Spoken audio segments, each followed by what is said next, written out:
Hello, dears. In today's class, we are going to discuss a few things about tenses. As you know, tenses is a very much important part while we study grammar or while we write a sentence. You know that tense is a inevitable part of that. As you know, there are three types of tenses, major tenses, that is the present tense, past, and the future tense. And the tenses are a fundamental aspect of English grammar that helps us communicate when an action or state of being occurs. To show a state of being or to show the action and the time when the action takes place, we use tenses. They provide clarity and precision in expressing different time frames, allowing us to convey information with accuracy. That is, if you want to mention a thing that has already happened or is happening now or will happen in the future, there you have to give clear cut, that is, clearly you'll have to mention when the incident is happening. For that, you'll have to use tenses.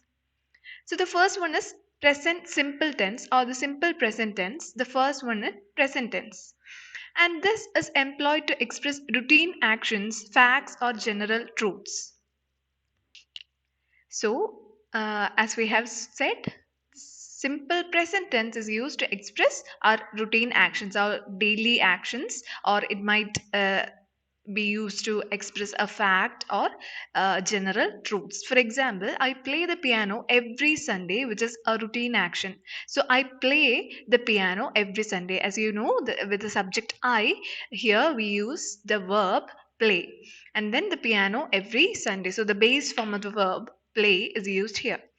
And then the second one, to express a general truth, that is water boils at 100 degrees Celsius. As you can see, we have used the term boils here, which is in the base form of the verb.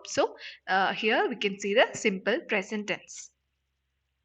And the application of the simple present tense, as we said earlier, it is used while describing habits, regular occurrences, or universally accepted facts. So this is what you have to know about simple present tense, and we'll be discussing more sentences on it in our classes. And now the second one is present continuous tense. That is the second one in present tense. And the present continuous tense, it is used to narrate actions happening at the moment or around the present time. That is a continuous action that is happening in the present time. And an example for this is she is studying for her exams right now. So is, am, are the auxiliary verbs that are employed or used in present continuous tense. And in the first one, she is studying for her exams right now. Since she is a singular form, is used. We had already discussed this in the class. And now, to show a current activity, they are playing football in the park. So this shows a current activity. For these, present continuous tense is used and it is applied, or the present continuous tense is applied when discussing ongoing actions or activities occurring in the present. So it must be a continuous action or the activities that are occurring in the present time. And the next one is the present perfect tense, which is employed to express actions that began in the past and continue into the present or have just been completed. So it already started from the past and it might have just been completed. That is, at the time when we speak, just before the time this action might have been completed. And for example, I have lived in the city for 5 years. That is an action that started in the past and it continues still. That is, he lived in the city. He have lived in the city for 5 years. And recently completed action, they have already finished their homework. So they have already finished their homework. That is just before the time of the speech. While telling that they have finished their homework, just before that the action have been completed. Okay, the action has been completed. And then the application level is, it is used to utilize the or it is used when emphasizing the connection between past actions and the present moment. That is, the connection between past actions and the present moment. To emphasize the connection, we use the present perfect tense. And the next one, is present perfect continuous tense. That is, the present perfect continuous tense is used to express the duration of an action that started in the past and continues in the present or has just been completed, emphasizing the ongoing nature of the activity. So in this, it is almost similar to the present perfect tense, but it emphasizes the ongoing nature of the activity. That is what you have to be careful while writing a present perfect continuous tense. And for example, I have been studying for 3 hours. That is an action that started in the past and is still going on. And they have been working on the project since morning. So it is a continuous activity that has just been completed. So they have been working on that since morning and it has just been completed, but still it shows the ongoing nature of the activity. So we use a present perfect continuous tense. And now we'll move on to the past tense. And the first one is simple past tense or past simple tense, which is used to describe completed actions or events that occurred at a specific point in the past. This is a completed action. This is already completed and then it has occurred in a specific point in the past. So, for example, we could say she visited Paris last summer, which is a completed action. She visited Paris last summer. And then we watched a movie yesterday, last summer, yesterday. So, an exact time or a specific time in the past is already given with a sentence. And this is used when recounting events or actions that happened and concluded in the past. As we said earlier, it is used to mention uh, actions that had already occurred in the past or already concluded in the past. And now the past continuous tense, as we said, continuous is represents an ongoing action or an activity that has been going on, and this past continuous tense is used to describe an action that was going on in the past. That is, an action which has been continuously happening in the past is represented through the past continuous tense. For example, I was reading a book when the phone rang. So it was an action in progress. That is, he was reading a book. That person was reading a book when the phone rang. At that time, the phone rang. So he was reading a book. That was an action in progress which was interrupted. Okay, and then they were playing video games all night. This was also a continuous action that happened in the past, all night. So the night before or some other night, they were playing video games. So in present continuous tense, we used is, am, or are, and now when we reach past continuous, it changes into was or were. And now the past continuous tense is used to express actions that were happening simultaneously in the past or were interrupted. And now the past perfect tense is used to show that one action in the past occurred before another action in the past. So these both actions had already occurred.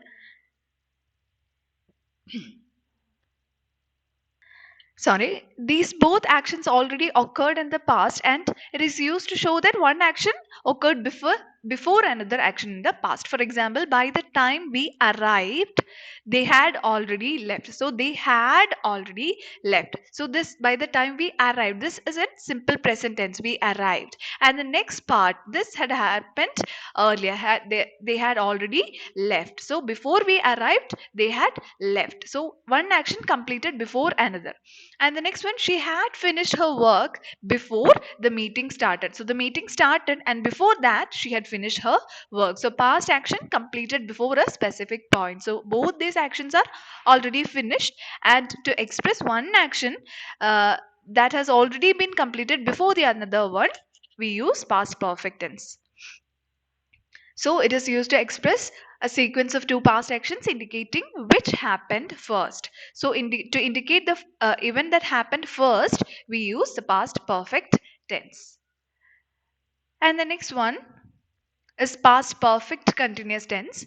In this, the past perfect continuous tense is used to express a duration of an ongoing action that started and was still in progress before another action or time in the past. So, this is used to represent an ongoing action that is continuous. It was a continuous action that had started and was still in progress and before another action or time in the past. So, this was a progressive or a continuous action, but another action occurred after that. So I had been studying for 2 hours before she called. So she called the person, and before that he had been studying for 2 hours. So the duration of study before another past action, that is the action that she called. This is expressed using the past perfect continuous tense. And then they had been waiting for the bus for half an hour when it finally arrived. So the bus arrived. Okay, that is the action that happened in the past. And before that, they had been waiting for the bus for half an hour. So the duration of waiting before it arrived, this is indicated, or this is expressed using the past perfect continuous tense. And now we'll move on to the future tense. And in this, the simple future tense is used to express actions that will happen in the near future. I will travel to Europe next year. So this is a future action. That is an action that is going to happen. And then future completion also is indicated using the future simple tense. That is, they will complete the project by Friday. So I will travel. They will complete. This is the pattern of a simple future tense, and it is used we utilize the future simple tense when discussing actions or events that will occur in the future. Okay, I hope it's clear.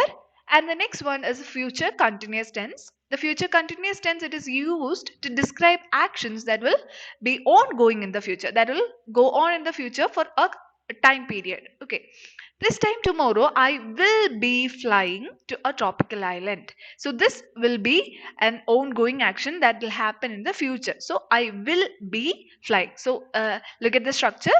There is a subject I, and will be is added with it, and then flying, the ing form is used. And then the other example, they will be celebrating their anniversary next week. So this is a planned continuous activity.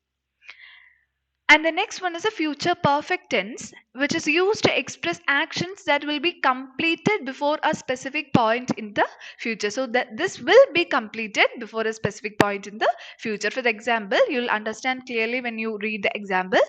By the time you arrive, I will have finished cooking. So she'll arrive, or the person will arrive, and before the person arrives, I will have finished cooking. So the future completion before a specific point of time.